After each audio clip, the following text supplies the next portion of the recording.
बेंगळूर येथील 24 वर्षीय लिंग परिवर्तन केलेल्या आणि अल्पसंख्याक समाजातील सुकन्या महिला यांच्यावर झालेला अमानुष हल्ला, बेकायदेशीर अटक आणि जबरदस्तीने डोके मुंडन करण्याच्या घटनेचा तीव्र निषेध व्यक्त केला आहे, असे वैशाली यांनी सांगितले।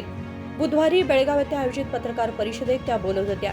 त्यांनी सांगितले की राज्यात अल्पसंख्याक सुकन्या महिलांवर सतत अत्याचार आणि हल्ले होत आहेत।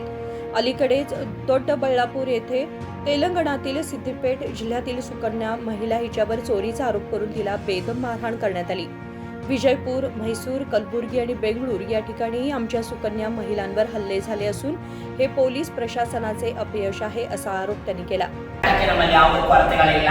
ನಾನು ಹೇಳೋ ಉದ್ದೇಶ ಏನಂತಂದ್ರೆ MGSPದಿಂದ ನಾವು ದಯವಿಟ್ಟು ಸುಕನ್ಯೆಗಳನ್ನ ಸಾಕಷ್ಟು ಸುಕನ್ಯೆಗಳ ಹಿಂದೆ ಅನ್ಯಾಯ ಆಗಿದೆ, ಅವರು ಮುಚ್ಚಾಕಿದ್ದಾರೆ।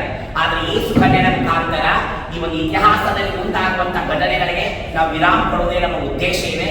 ದಯವಿಟ್ಟು ಸರ್ಕಾರ ಎಚ್ಚೆತ್ತುಕೋಬೇಕು, ಪೊಲೀಸ್ ಇಲಾಖೆ ಎಚ್ಚೆತ್ತುಕೋಬೇಕು, ಸುಕನ್ಯೆಗಳಿಗೆ ನ್ಯಾಯ ಸಿಗಬೇಕು। ಸಿಗದೇ ಇದ್ದ ಪಕ್ಷದಲ್ಲಿ ರಾಜ್ಯ ಮಟ್ಟದಲ್ಲಿ ನಮ್ಮ ಹೋರಾಟ ಶತಸಿದ್ಧ। ಇದು ನನ್ನ ವಿಚಾರ। आयना शेख यांनी सांगितले की आमच्या समुदायातील 24 वर्षीय महिलेला जबरदस्तीने डोके मुंडन करण्यात आले आणि मारहाण करून हत्या करण्याची धमकी देण्यात आली। ತುಂಬಾ ಜನ ಇದ್ದಾರೆ। ಗುಜರಾ ಕಲ್ಚರಲ್ 300 ವರ್ಷದ ಇತಿಹಾಸವಿದೆ ನಮ್ಮ ಗುಜರಾ ಕಲ್ಚರ್ಗೆ। ಅದರಲ್ಲಿ ಮೊದಲಿನವರೆಲ್ಲರೂ ನಮ್ಮ ಹಿರಿಯರು ಏನಿದ್ರು ಪ್ರೀತಿ ವಿಶ್ವಾಸನೆ ಹೇಳಿಕೊಟ್ಟಿದ್ದಾರೆ। ಆದರೆ ಇತ್ತೀಚೆಗೆ ಕೆಲವು ಭ್ರಷ್ಟಾಚಾರಿಗಳಾಗಿ ದುಡ್ಡಿನ ವ್ಯಾಮೋಹದಿಂದ ತಮ್ಮದೇ ಸಮುದಾಯದ ಮೇಲೆ ಹಲ್ಲೆ ಮಾಡ್ತಾ ಇದ್ದಾರೆ। ಈ ರೀತಿ ಹಲವಾರು ಕೃತ್ಯಗಳು ಆಗಿವೆ, ಆದ್ರೇನು ಬೆಳಗಿಗೆ ಬಂದಿಲ್ಲ। ಪ್ರೂಫ್ ಸಹಿತ ಸಿಕ್ಕಿದ್ದು ಸ್ವಲ್ಪ ಬೆಳವಣಿಗೆ ಅಷ್ಟೇ ಸಿಕ್ಕಿದೆ। ಆದರೂ ಸಹಿತ ವಿಕ್ಟಿಮ್ ಖುದ್ದಾಗಿ ಹೇಳ್ತಾ ಇದ್ದಾರೆ, ಏನಂತ ಹೇಳಿ, ನನಗೆ ಇವರು ನನ್ನ ಕೊಲೆನೇ ಮಾಡಿಬಿಡ್ತಿದ್ರು ಅಂತ ಹೇಳಿ, ಅಷ್ಟು ಕ್ರೌರ್ಯವಾಗಿ ನನ್ನ ಮೇಲೆ ದೌರ್ಜನ್ಯ ಮಾಡಿದ್ದಾರೆ ಅಂತ ಹೇಳಿದ್ದಾರೆ। ವಿಡಿಯೋ ಪ್ರೂಫ್ ಸಹಿತ ಇದೆ।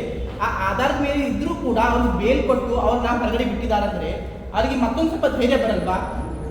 ನಮ್ಮ ಹತ್ರ ಸಾಕ್ಷಿ ಆಧಾರಗಳಿವೆ, ಆಧಾರಗಳು ಇದ್ರೂ ಸಹಿತ ಅವ್ರ ಮೇಲೆ ಆಕ್ಷನ್ ತಗೊಳ್ತಾ ಇಲ್ಲ, ಅವ್ರನ್ನ ಬೇಲ್ ಮೇಲೆ ರಿಲೀಸ್ ಮಾಡ್ತಾ ಇದೆ। ನಾವು ಸರ್ಕಾರಕ್ಕೆ ಇದನ್ನೇ ಪ್ರಶ್ನೆ ಮಾಡೋದು, ನೀವು ವಿವಿಧ ನಮ್ಮ ಹಕ್ಕೊತ್ತಾಯಗಳನ್ನು ತಿಳ್ಕೊಂಡ್ಬಿಟ್ಟು ವಿವಿಧ ಕಾರ್ಯಕ್ರಮಗಳನ್ನು ಜಾರಿಗೆ ತಂದಿದ್ದೀರಿ, ಆದರೆ ಅವನ್ನ ಕಾರ್ಯಕ್ರಮಕ್ಕೆ ಮಾತ್ರ ಸೀಮಿತವಾಗಿ ಇಟ್ಟಿದ್ದೀರಿ, ಕಾರ್ಯರೂಪಕ್ಕೆ ತಂದೇ ಇಲ್ಲ ಅದನ್ನ। ಯಾಕಂದ್ರೆ ಪೊಲೀಸ್ ಕಾನ್ಸ್ಟೇಬಲ್ 1% ರಿಸರ್ವೇಷನ್ ಕೊಟ್ಟರು ಸಹಿತ ಅದರ ಮಾನದಂಡಗಳನ್ನ ನೀವು ಏನ್ ಮಾಡಿದ್ದೀರಾ, ಒಂದು ತೃತೀಯ ಲಿಂಗಿಗಳನ್ನ ಪುರುಷರ ಜೊತೆ ಓಟದಲ್ಲಿ ಬಿಟ್ಟಿದ್ದೀರಾ। ಯಾಕಂದ್ರೆ ಹಾರ್ಮೋನ್ ಬದಲಾವಣೆ ಆದ ನಂತರ ನಾವು ಪುರುಷ ಶಕ್ತಿ ನಮ್ಮಲ್ಲಿ ಇರಲ್ಲ, ಒಂದು ಮಹಿಳೆಯರಿಗೂ ನಮಗೆ ಓಡಕ್ಕಾಗಲ್ಲ। ಮಾನದಂಡಗಳ ಸಡಿಲಿಕೆನೂ ಕೊಟ್ಟಿಲ್ಲ, ನೀವು ಯಾವ ಆಧಾರದ ಮೇಲೆ ಆ ಮಾನದಂಡಗಳನ್ನ ಕೊಟ್ರಿ? ಅಷ್ಟು ಯೋಚನಾ ಶಕ್ತಿ ಇಲ್ವಾ ಸರ್ಕಾರಕ್ಕೆ? ಇಷ್ಟೊಂದು ಎಲ್ಲ ಇಡೀ ರಾಜ್ಯಗಳನ್ನು ನಡೆಸ್ತಾ ಇದ್ದೀರಾ। ಆ ತೃತೀಯ ಲಿಂಗಿಗೆ ನಾವು 1% ರಿಸರ್ವೇಷನ್ ತಂದಿದ್ದೀವಿ, ನೀವು ರಸ್ತೆಯಲ್ಲಿ ಬೇಡಬೇಡ್ರಿ, ನೀವು ದೇಹ ವ್ಯಾಪಾರ ಮಾಡಬೇಡ್ರಿ ಅಂತ ಹೇಳ್ತಿದ್ದೀರಾ। ಮನೆಯಿಂದ ಹೊರಗಡೆ ಬಂದ್ಬಿಟ್ಟ ನಂತರ ನಾವು ಎಜುಕೇಷನ್ ಅನ್ಕಂಪ್ಲೀಟ್ ಮಾಡಿರ್ತೀವಿ, ನಮಗೆ ಬೇರೆ ಯಾವುದೇ ಸೌಲಭ್ಯಗಳು ಸಿಕ್ಕಿರಲ್ಲ, ಅಷ್ಟು ಸಹಿತ 1% ರಿಸರ್ವೇಷನ್ ಕೊಟ್ಟಿದ್ದಾರೆ ಅಂತ ಹೇಳಿ ಆ ಮನಸ್ಸು ಪರಿವರ್ತನೆ ಮಾಡಿ ಕೆಲಸ ಮಾಡಕ್ಕೆ ಹೋಗ್ತೀವಿ ಅಂತಂದ್ರೆ ಅದರಲ್ಲೂ ನೀವು ನಿರ್ಬಂಧಗಳನ್ನು ಹಾಕಿದ್ದೀರಾ। ಹಾಗಾದ್ರೆ ಯಾವ ಲೆಕ್ಕ ನಿಮ್ಮದು? ಯಾವ ಆಧಾರದ ಮೇಲೆ ನೀವು ನಮಗೆ ಸಹಾಯ ಮಾಡ್ತಾ ಇದ್ದೀರಾ? ನಾನು ಕೇಳೋದಿಷ್ಟೇ, ನೀವು ನಮ್ಮ ಅವಶ್ಯಕತೆಗಳನ್ನು ನಿಮ್ಮ ಅವಕಾಶಗಳನ್ನಾಗಿ ಮಾರ್ಪಡಿಸ್ಕೊಳಕ್ಕೆ ಹೋಗಬೇಡಿ।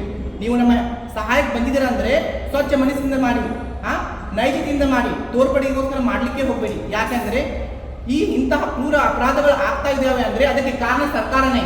ಯಾಕಂದರೆ ಸಂವಿಧಾನ ನಮಗೆಲ್ಲರಿಗೂ ಬದುಕೋ ಹಕ್ಕು ಕೊಟ್ಟಿದೆ। ಸಂವಿಧಾನದ 21ನೇ ವಿಧಿ ಹೇಳುತ್ತೆ ಎಲ್ಲರಿಗೂ ಜೀವಿಸುವ ಹಕ್ಕಿದೆ। ಕೇವಲ ಪುರುಷ ಸ್ತ್ರೀಯರಿಗೆ ಅಷ್ಟೇ ಅಲ್ಲ, ತೃತೀಯ ಲಿಂಗಿಗಳಿಗೂ ಜೀವಿಸುವ ಹಕ್ಕಿದೆ। ಅದರ ಅಡಿಯಲ್ಲಿ ಆದರೂ ನೀವು ನಮಗೆ ಸಹಾಯ ಮಾಡಿ ನಮಗೆ ಬದುಕಬಿಡಿ। ಯಾಕಂದ್ರೆ ನಾವು ಸಂವಿಧಾನದ ಪ್ರಕಾರ ನಾವು ಉಗ್ರವಾದ ಹೋರಾಟ ಮಾಡೇ ಮಾಡ್ತೀವಿ। ಯಾಕಂದ್ರೆ ಇಂತಹ ಅಪರಾಧಗಳು ಮುಂದೆ ಈಗ ಇದು ಶುರು ಆರಂಭಿಕ ಹಂತದಲ್ಲಿದೆ, ಇವಾಗಲೇ ಇದನ್ನು ನೀವು ಮಟ್ಟಗೊಳಿಸ್ತಾ ಇದ್ರೆ ಇನ್ನು ಭವಿಷ್ಯದಲ್ಲಿ ಇದಕ್ಕಿಂತ ಹೆಚ್ಚು ಅಪರಾಧಗಳನ್ನು ನೀವು ನೋಡ್ತೀರಾ। ಆಮೇಲೆ ತೃತೀಯ ಲಿಂಗಿಗಳು ಯಾವುದೇ ಬೆಳವಣಿಗೆ ಮಾಡಿ ನೀವು ನಮ್ಮ ಮೇಲೆ ಅದನ್ನ ಅಪವಾದವನ್ನು ಹೇರೋ ಪ್ರಶ್ನೆ ಬರೋದೇ ಇಲ್ಲ। ಅದಕ್ಕೆ ನಾನು ಸರ್ಕಾರಕ್ಕೆ ಇಷ್ಟೇ ಹೇಳೋದು, ಈ ಸುಕನ್ಯಾ ಕೇಸ್ನಲ್ಲಿ ಏನಾದರೂ ಸುಕನ್ಯಾಗೆ ನೀವು ನ್ಯಾಯ ದೊರಕಿಸಿಕೊಡ್ಲಿಲ್ಲ ಅಂದ್ರೆ ನಾವು MGSP ಆಗಿ ಇಡೀ ರಾಜ್ಯದ ತುಂಬ ಅಲ್ಲ ದೇಶದ ತುಂಬಾ ಉಗ್ರವಾದ ಹೋರಾಟ ಮಾಡ್ತೀವಿ। ಧನ್ಯವಾದಗಳು।